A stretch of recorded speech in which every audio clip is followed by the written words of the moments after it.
Deal done. Stock in the mobile giant Sprint soaring some 72% in pre-market trading after a judge ruled in favor of allowing its merger with T-Mobile. That stock is up some 9% too. Claire Sebastian joins me. Claire, clearly the market had become incredibly cautious about this deal ever getting done, but I think we should describe how unprecedented this was. It had federal approval.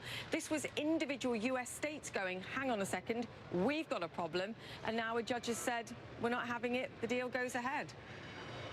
Yeah, Julia, this was highly unusual. This was a deal that was approved by the Department of Justice and by the Federal Communications Commission last year, but more than a dozen state attorneys general, led, of course, by the Attorney General of New York, decided to fight this in court. They have now lost. The judge, in a very large 170-page opinion, has basically struck down all of their key arguments. One, that they were trying to prove that this would be anti-competitive, that the reduction in the U.S. Wireless market from 4 major players, including AT&T and Verizon, down to 3 would lead to higher prices eventually for consumers. He said they failed to prove that. He also said they failed to prove that Sprint could continue to be a viable player on its own, a viable 4th player. He said given their consistently declining ability to meet their targets, that was also unproven. And finally, one of the major concessions that the 2 players made in agreeing this deal with the regulators was that they would divest significant assets to Dish Network, which is a satellite provider, so that they could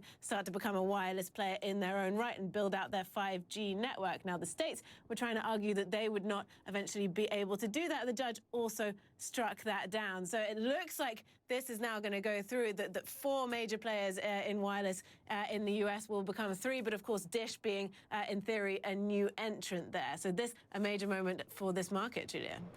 Yeah, there's enough competition out there. That's what the judge was assuming, I think, in this case. It's quite fascinating, though, because what we've seen since 2018 is wireless prices actually staying pretty steady, but we know that they've been pushing prices lower to try and steal customers from AT&T and Verizon. It'll be interesting to see where prices go from here on out, perhaps.